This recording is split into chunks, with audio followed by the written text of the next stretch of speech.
Hey, RetconRaider here, and welcome back to another video about Fallout Van Buren. Today I thought we'd wrap up our analysis of the Denver design document. I wasn't originally planning for this to be a three-part series, but in retrospect I should have realized that this is one of the longest, most thorough documents to be leaked to the public after development was originally cancelled. In fact, the only document that's longer is document number 14, which covers the Ghoul Run Reservation. In the first two videos, we talked about Denver as a whole, briefly covering the planned locations and encounters, and we also took an in-depth look at the main NPC faction in the area, the NCR Scavengers, as well as the many quests they had to offer. So, what does that leave us with? Well, there are still a few smaller factions scattered around the Denver area, as well as a number of minor quests and two larger quest events. It actually means that we still have a fairly decent amount left to talk about. So, let's get started. We'll begin by taking a look at the other assorted factions, starting with the most basic one, the Rival Salvagers. I've briefly talked about these guys before, and really there's not a whole lot to say about them. They're a generic group of aggressive scavengers who moved into Denver and have since been giving the NCR Salvagers a hard time. There are 6 rival salvagers in total, mostly former raiders, and the design document even goes so far as to occasionally refer to them as evil salvagers. They're led by a man named Anton, a big German fellow who hails from the Midwest region. Apparently an area plagued by radioactive cyclones. He and his gang were driven into Colorado by the steady advance of Caesar's Legion, and he's settled in Denver out of necessity. Any interaction with the rival salvagers is likely to end in violence, triggering a basic quest that involves killing them. There's not much benefit to picking a fight with Anton and his gang. The NCR salvagers don't offer any reward for driving them off, but it is a possible source of some quick loot and XP. Of course, the rival salvagers don't really like being in Denver. The area they chose to salvage in has already been picked clean, and they're starting to get frustrated. So, if the player is patient, they might be able to wait out Anton, and eventually his gang will simply move on.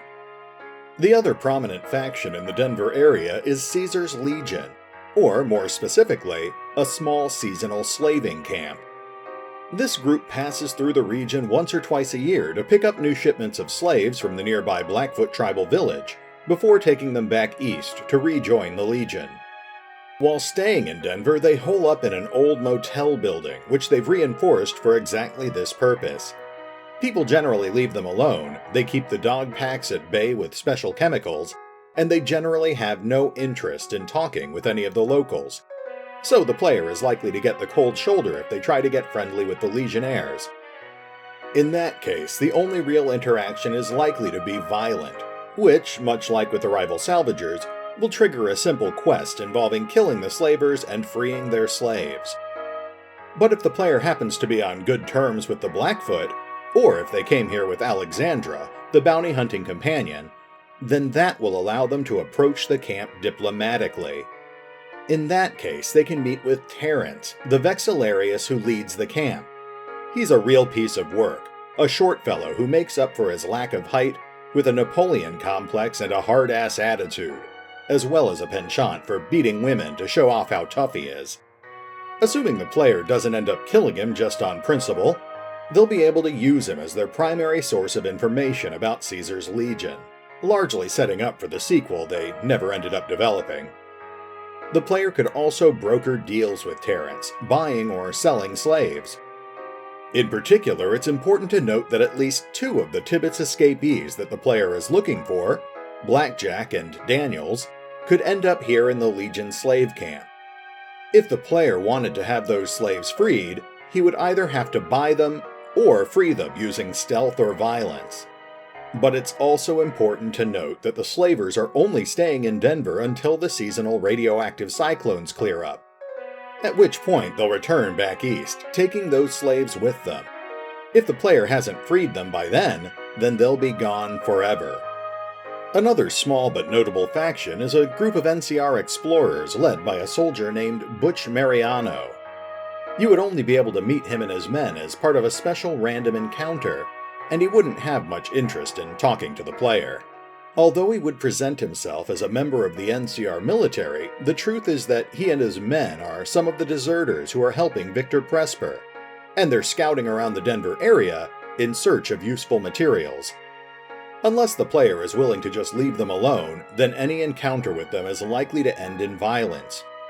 It's worth noting that if the player doesn't end up killing Butch, then he'll reappear at certain points later in the main quest line, possibly leading one of the squad sent to kill the player once it becomes evident that they're trying to disrupt Presper's plans.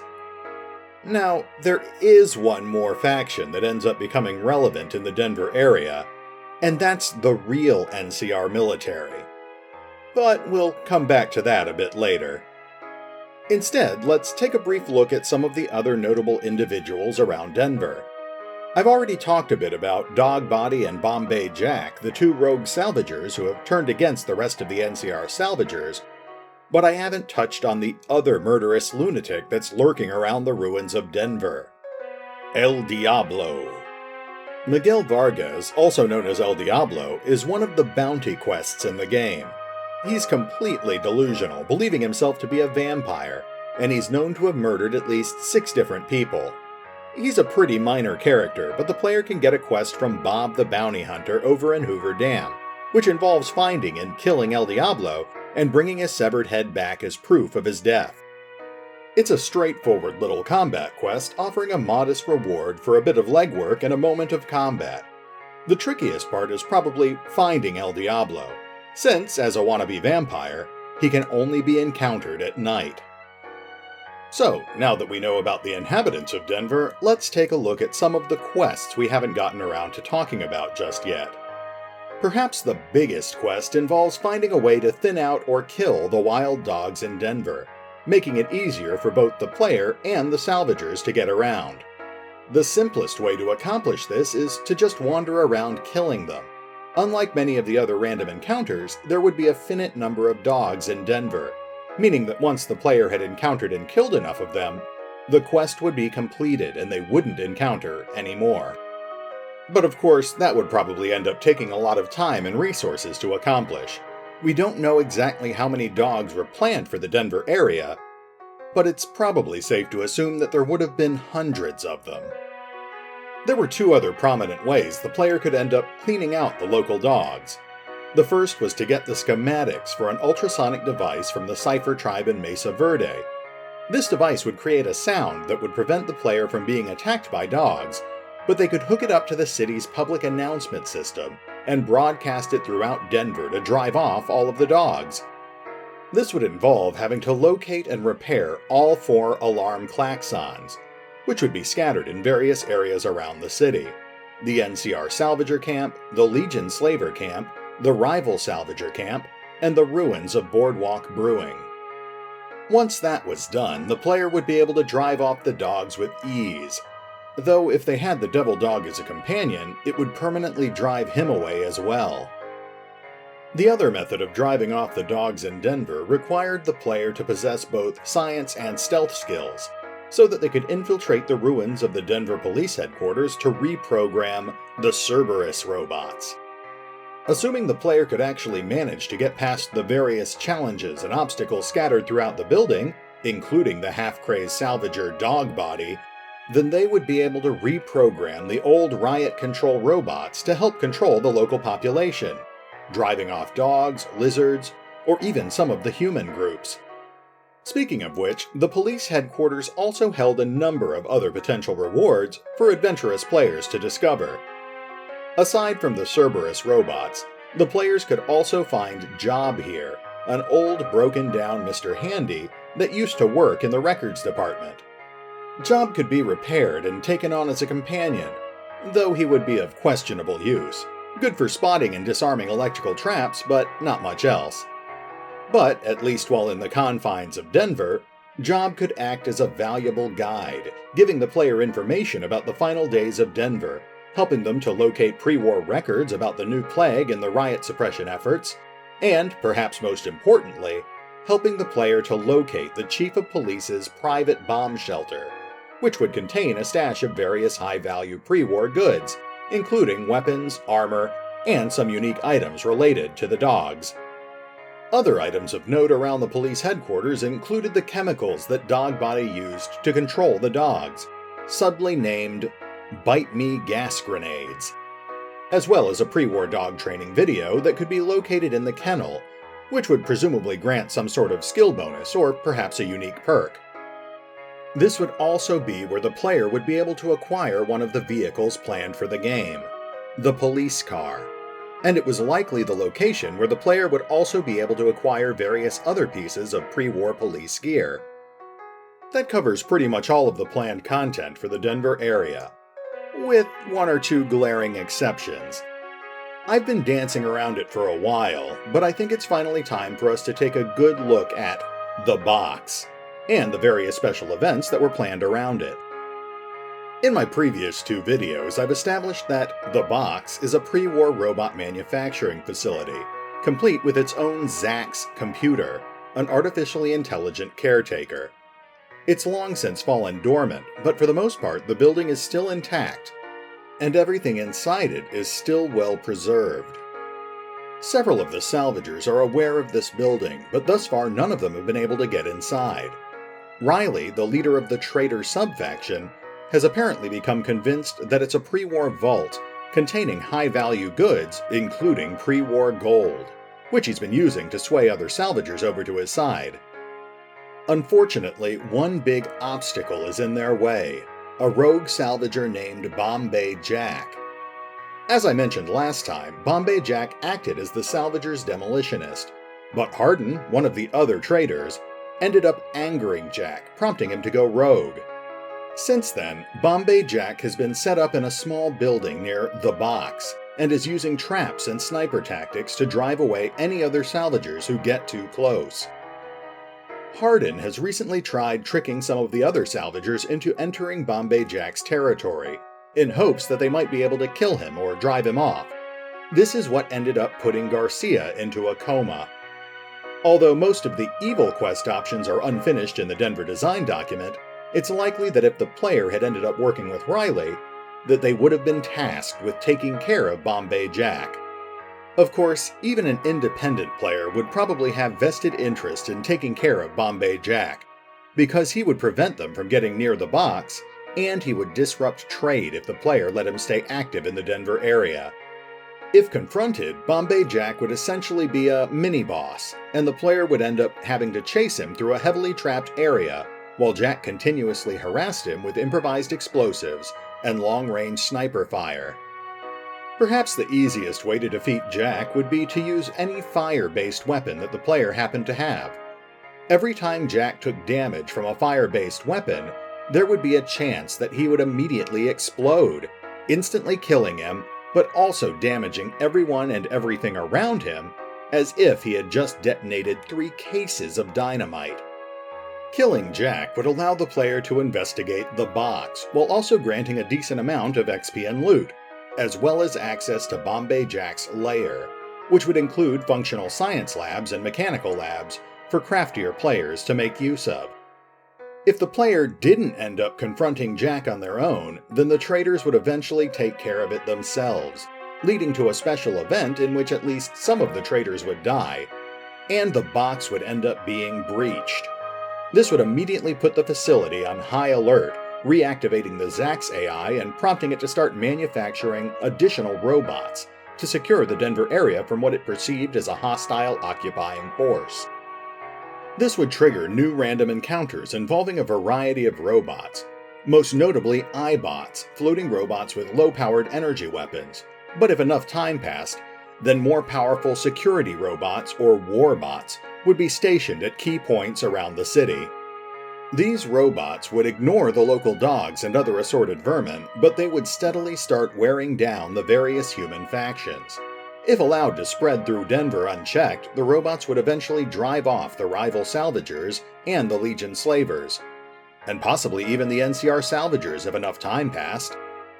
If the player cared about saving the NCR salvagers, then they would need to fight or sneak their way into the box. contending with the various automated defenses such as turrets, security robots, and a small number of robo-brains that worked the assembly lines. Details are scarce, but the player would presumably be able to shut down the flow of robots by confronting Zax on the final level of the 4-storied structure. An interesting side note is that the design document mentions Odysseus, the AI from the Tibbetts facility, being able to take over the assembly lines at the box. It will initially be resisted by the Zax AI, but Odysseus is more advanced than a factory default Zax unit, so it would only be a matter of time before Odysseus would be able to overwhelm whatever cybersecurity measures that Zax happened to have. Once Odysseus had taken over, it would presumably then use the assembly lines to manufacture robots for the intent purpose of hunting and recovering the escaped prisoners, such as the player. This would presumably be intended to encourage the player to resolve the situation in Denver, if the lure of all that pre-war loot wasn't reason enough. The other major event that would inevitably end up taking place in Denver is the return of the NCR Military. Unfortunately, we don't know a whole lot about this planned event because it was presumably related to the Fort Abandon location, which is one of the design documents that we never got our hands on. But what we do know is that after a certain period of time, the NCR would return to Colorado, at which point the player would need to decide whether they wanted to support the NCR or not. This would likely be colored somewhat by the player's background. Remember, the player character was intended to be a former NCR prisoner, and their backstory decisions would determine whether they were an actual criminal or just a wrongly convicted innocent. If the player decided to support the NCR, then they could work alongside Porter to establish proper trade, allowing the salvagers to continue working off their prison sentences. If the player had been swayed by Riley, or if they just decided they didn't like the NCR, then they could instead encourage the salvagers to become independent, which would close off trade with NCR-held locations such as Fort Abandon and Hoover Dam, but would theoretically increase profits from trade with other settlements in the area. Of course, that would also come with the risk of getting some or all of the salvagers killed if the NCR decided to take Denver back by force. And that pretty much covers everything that was planned for Denver, at least by the point where the development for the game was cancelled. Honestly, Denver sounds like it almost had enough content to be an entire game on its own, and it's a real shame that we never got to explore those dog-infested ruins. Of course, that's only design document number 2, out of 16 leaked location documents. I'll probably take a short break while I start compiling all of the information from the next design document. But then we'll be diving into design document number 3, the post-apocalyptic ruins of Boulder. But for now, this is RetconRaider, signing off. Thanks for listening.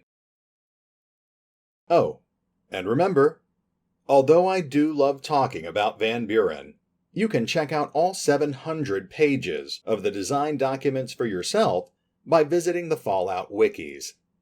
Links are in the description.